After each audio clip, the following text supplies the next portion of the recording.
This video is powered by Video Converter Ultimate. Check description for more information.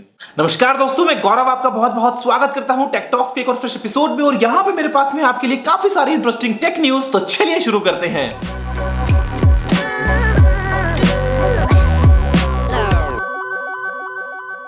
दोस्तों यहाँ पे tech talks में tech news से पहले मैं आपसे बात करने जाता हूँ शाम को जो मैंने लगाया था गिव अवे, उसके बारे में। जो आईफोन 7 का गिव अवे है जो मैंने लाइव किया शाम को, अगर आपको नहीं बताया तो आप उसके बारे में जाके चेक कर सकते हैं वीडियोस में। लेकिन वहां पे कंडीशन ये थी कि जो विनर हैं, जो भी जीतेंगे आईफोन 7, उनको आना होगा मुंबई में। वहां पे जो मैं पार्टी प्लान कर रहा हूँ 5 लाख सब्सक्राइबर्स की, और वहां पे उस पार्टी में मैं आपको सबके सामने स्टेज पे एक आईफोन 7 जो आपका जीता हुआ प्राइस है वो सबके सामने दे दूंगा। अब ऐसे मुझे लगता है काफी अच्छी चीज है कि आप वहां पे आएंगे, आपको वहां पे और सब्सक्राइबर्स भी देखने को मिलेंगे, आप सभी वहां पे दोस्त बनाएंगे नए नए, और मुझसे भी डायरेक्टली मिलके हम आपस में काफी अच्छा टाइम स्पेंड करते हैं। लेकिन आप में से बहुत सारे व्यूअर्स जो हैं वो ये कहते हैं कि हम स्टूडेंट्स हैं, घर से नहीं आ सकते हैं, एग्जाम्स है या अलाउड नहीं है वगैरह। अब वो भी मुझे लगता तो है कि एक आईफोन अगर आप जीत जाते हैं तो आपको सिर्फ अपना प्राइस लेने के लिए आना तो फिर भी पॉसिबल है। मुंबई की जो कनेक्टिविटी वो काफी अच्छी है पूरे देश से। लेकिन अगर आप इनकेस नहीं मतलब आपके लिए पॉसिबल है तो कोई बात नहीं, मैं फिलहाल के लिए वो जो कंडीशन है उसको निकाल रहा हूं वहां से।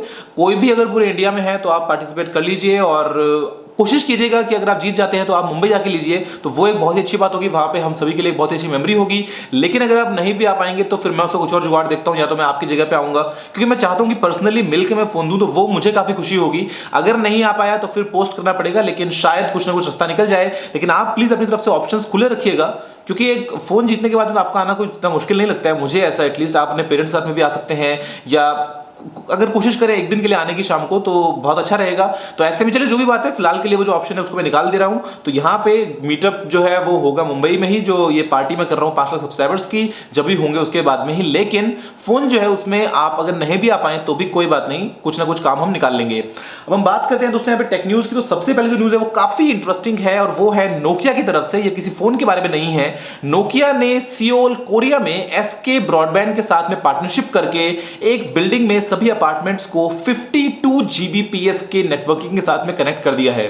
मतलब इमेजिन करो कि आपकी जो स्पीड है इंटरनेट की वो हो 50 जीबीपीएस, या फिर इवन 1 जीबीपीएस तो भी काम चल जाता है, और यहां पे तो 50 जीबीपीएस की स्पीड है। और यहां पे नोकिया ने दोस्तों काम में लिया है next generation fibre optic technology को, जो एग्जिस्टिंग नेटवर्किंग है उसी में ही अलग तरीके से उसको यूटिलाइज किया गया है, और अलग अलग मोड्स को एक साथ काम में लेके नोकिया ने 52 जीबीपीएस तक की स्पीड जो है वो अचीव कर ली है।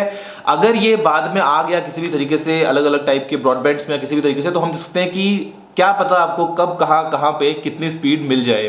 दोस्तों ये जो है अगली न्यूज, ये भी काफी इंटरेस्टिंग है, और ये छोटा सा अपडेट है कि सीगेट ने अपनी 2.5 इंच की एक नई 5 TB की हार्ड ड्राइव को लॉन्च किया है। और यहाँ पे जो प्राइस है वो बहुत ही कॉम्पिटिटिव है, जो कि है सिर्फ $85, यानी कि करीब करीब 5,000 या 5,200 रुपए में आपको मिल सकती है 2.5 इंच की 5 TB की हार्ड ड्राइव। अभी हालांकि थोड़ी थिक है इसलिए लैपटॉप्स में काम में नहीं आएगी, लेकिन आप इसको डेस्कटॉप में लगा सकते हैं, और काफी सस्ता ऑप्शन है अगर आप कंपेयर करते हो बाकी जो भी आपको मिलता है मार्केट में कॉम्पिटिटर्स उनसे।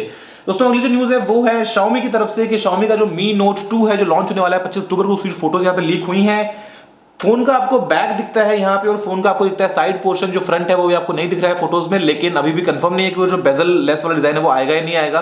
देख के लगता तो नहीं कि ऐसा होने वाला है कुछ, लेकिन यहाँ पे देख सकते हैं कि आपको मिलता है सिंगल कैमरा, और जो बैक है वो ग्लास भी हो सकता है, और जो हायर वर्जन होगा वहां पे सकता है आपको मिले सिरेमिक वाला, और जो फ्रंट है वो भी एक कर्व्ड पैनल है। और वो रिपोर्ट से कहती है कि LG का एक OLED पैनल है जो सोर्स किया है Xiaomi ने। तो देखते हैं कि 25 तारीख को जो फोन है वो कब, कैसे, कहां, किस प्राइस में लॉन्च होता है। दोस्तों अगली जो न्यूज है ये बहुत ही रिमार्केबल, एक मैं कह सकता हूं इसको, एक न्यूज है कि कुछ रिसर्चर्स ने यहाँ पे जो एक लेबोरेटरी है ओक रिज नेशनल लेबोरेटरी, वहां पे एक्सीडेंटली कार्बन डाइऑक्साइड से एथेनॉल बना लिया। मतलब एक्सीडेंटली आपने देखा है कि बहुत सारी जो साइंस में डिस्कवरीज हुई हैं वो ऐसी ही हुई हैं। तो ऐसे में ये जो रिसर्चर्स की टीम थी इन्होंने कुछ काम करते करते एक्सीडेंटली ये पता लगा लिया कि एक कैटलिस्ट, यानी कि सिंगल कैटलिस्ट को यूज करने के बाद आप डायरेक्टली कन्वर्ट कर सकते हैं कार्बन डाइऑक्साइड को एथेनॉल में। तो ये जो मतलब आज तक हम सोचते थे कि ऐसा हम कर सकते हैं, लेकिन उसके लिए हमको पता था कि बहुत सारे स्टेप्स चाहिए, अलग अलग कैटलिस्ट चाहिए जगह जगह पे। लेकिन यहाँ पे सिर्फ एक सिंगल प्रोसेस बड़ी ही इजी रूम टेम्परेचर पे होने वाली, जिसकी मदद से आप कार्बन डाइऑक्साइड को बना सकते हैं एथेनॉल में। तो ये अगर लैब से बाहर आ गई टेक्निक, तो आप मान के चलिए कि जो एनर्जी दुनिया में हम क्राइसिस करते हैं तो वो काफी हद तक सॉल्व हो सकता है। यहाँ पर जगह जगह इसको हम इंप्लीमेंट कर सकते हैं। दोस्तों अगर आप ऐसे बना लेते हैं एथेनॉल, तो सोचिए कितना ईजी होगा कन्वर्ट करना CO2 से, और बाद में आप उसको तरह तरह के यूजेस में लेके आ पाएंगे। दोस्तों अगली जो न्यूज है वो जो है काफी इंटरेस्टिंग है। अगर आप इंडिया में हैं और अगर आप प्ले स्टोर से ऐप्स या गेम्स वगैरह परचेज करते रहते हैं तो ऐसे में आपको पता है कि इंडिया में जो प्रॉब्लम है वो ये है कि प्ले स्टोर में आपको क्रेडिट कार्ड ही यूज करना पड़ता है, डेबिट कार्ड जो है वो नहीं चलता है। लेकिन यहाँ पे गूगल ने करियर बिलिंग स्टार्ट की थी पहले आइडिया के साथ में, जहां पे आपके फोन का बैलेंस कट जाता था अगर आप कोई ऐप परचेज करते हैं, और वही सर्विस अभी एक्सटेंड कर दी गई है एयरटेल और वोडाफोन के लिए भी। दोस्तों ऐसे में अगर आपको कोई ऐप या गेम परचेज करना है तो आप आपका जो बिल आने वाला है या आपके फोन में जो बैलेंस पड़ा है उसको यूज करते हुए परचेज कर सकते हैं प्ले स्टोर से, अगर आप आइडिया, एयरटेल या फिर वोडाफोन तीनों में से किसी भी एक की सर्विस यूज करते हैं तो। दोस्तों अगली जो न्यूज है वो सैमसंग नोट 7 के लिए है कि सैमसंग इंडिया ने फाइनली क्या किया है, ये अनाउंस कि अगर आपके पास में इंडिया में कोई इंपोर्टेड नोट 7 है तो अब आप उसको भी एक्सचेंज करवा सकते हैं, फोन को दे सकते हैं, बदले में S7 वगैरह ले सकते हैं। पहले सैमसंग मना करता था लेकिन फाइनली हैंड्स अप करके बैठा है, तो बस जो देना है दे दो, हम आपको नया फोन दे देंगे, कोई फोन फटना नहीं चाहिए। तो ये एक न्यूज है सैमसंग इंडिया की तरफ से। दोस्तों अगली जो न्यूज है वो है Huawei की तरफ से, और Huawei ने लॉन्च कर दिया है Kirin 960। बेसिकली ये जो चिपसेट है इसको अनाउंस कर दिया है, जो लॉन्च है वो मेरे ख्याल से हो जाएगा Huawei Mate 9 के साथ में। और यहाँ पे सबसे खास बात ये है कि ये प्रोसेसर दोस्तों जो यूज करता है कोर्स वो है Cortex A73 बेस्ड, जो बहुत ही कमाल की चीज है। शायद ये पहला प्रोसेसर है जहां पे आपको देखने को मिलती है A73 बेस्ड कोर्स, जो कि ऑफिशियली अनाउंस हो चुका है। और यहाँ पे जो GPU है दोस्तों वो भी है Mali का लेटेस्ट G71। तो इसकी परफॉर्मेंस तो बहुत ही कमाल की होगी, अब देखते हैं कि किस तरीके से आता है मार्केट में। लेकिन जो टेक्नोलॉजी को यूज किया गया है वो अभी भी 16 नैनोमीटर की फिनफेट है, तो अगर ये 10 नैनोमीटर पे होता तो बहुत ही कमाल होता। अब 16 पे उसको पूरे तरीके से कितने अच्छे से यूटिलाइज कर पाएगा परफॉर्मेंस में, एफिशिएंसी में, ये एक देखने वाली बात हो सकती है। दोस्तों अगली जो न्यूज है वो है RFID ट्रैकिंग को लेके। मैंने एक वीडियो बनाया था RFID के बारे में कि क्या है और कैसे काम करता है, और यहाँ पे कुछ रिपोर्ट्स हैं जो ये बताती हैं कि अगर एयरलाइंस जो हैं या बेसिकली जो एयरपोर्ट्स हैं अगर वो यूज करें RFID ट्रैकिंग सिस्टम को आपके जो बैगेजेस हैं उनके साथ में, तो वो एक साल का करीब $3 बिलियन का जो खर्चा है उसको बचा सकते हैं, उतनी आप सेविंग्स जो है वो कर सकते हैं। तो ये एक अच्छी न्यूज है, काफी जगहों पे इसको ऑलरेडी यूज किया जाता है। और ऐसे में जो बैगेज कई बार लॉस्ट हो जाता है, कहीं पे आपका किसी और जगह पहुंच जाता है, तो वो भी चांसेस काफी कम हो जाते हैं अगर आप यूज करते हैं RFID टैग्स को। और ऐसे में जो कॉस्ट है वो भी काफी कम होगी, क्योंकि आपको मैन पावर की जरूरत और थोड़ी सी कम पड़ेगी, आपको जो मशीनरी यूज करनी है वो काफी आपके लिए एफिशिएंट बन जाएगा। तो ऐसे में $3 बिलियन की सेविंग्स हैं। और अगर एक टेक्निक आ गई तो एक नॉर्मल पैसेंजर जो है उसको भी काफी फायदा होगा, कि हालांकि ऐसा होता बहुत ही रेयर केसेस में है, लेकिन फिर भी अगर आपका बैग कहीं इधर जाने के चांसेस हो तो वो इस टेक्निक के थ्रू बचाए जा सकते हैं। दोस्तों अगली जो न्यूज है वो है एप्पल की तरफ से, कि यहाँ पे एप्पल ने काफी हद तक स्ट्रॉन्ग रूमर्स जो है वो यही आ रहे हैं कि जो इवेंट है वो प्लान किया है 27 अक्टूबर के लिए, मैकबुक्स का जो इवेंट होने वाला है। और वहां पे बाकी तो न्यूज जो है रूमर्स है वो बिल्कुल सेम है कि कैसे कैसे नए नए मैकबुक्स आएंगे, लेकिन जो इवेंट है उसकी डेट ऑलमोस्ट सर्टेन हो चुकी है, जो हो सकती है 27 अक्टूबर। दोस्तों अगली जो न्यूज है ये, अगर आप गेम्स खेलते हैं और अगर आप स्पेशली खेलते हैं काउंटर स्ट्राइक, तो काफी इंटरेस्टिंग न्यूज है कि यहाँ पे एक ब्रांड है जिसने किक स्टार्टर पे अपना एक नया प्रोडक्ट लॉन्च किया है जिसका नाम है ओमनीवियर आर्क। और ये बेसिकली एक बैंड है जिसको आप अपने गले में पहन सकते हैं, और उसके बाद से अगर आप गेम खेलेंगे तो आपको काफी मदद मिलेगी। अब ये काम कैसे करता है कि आपको पता है कि अगर आप गेम खेलते हैं फॉर एग्जांपल काउंटर स्ट्राइक, तो ऐसे में आपको ध्यान रखना पड़ता है अपनी लोकेशन का, आपको ध्यान रखना पड़ता है आपकी टीम की लोकेशन का, और आपको ध्यान रखना पड़ता है एनिमीज की लोकेशन का। तो ऐसे में उस गेम में जो एक्शन है वो काफी ज्यादा होता है, और कई बार ऐसा हो सकता है कि आपको पता ना चल पाए कि आपके पीछे अचानक से कोई एनिमी आ गया है, तो आप उसके ऊपर ध्यान ना भी दे पाए।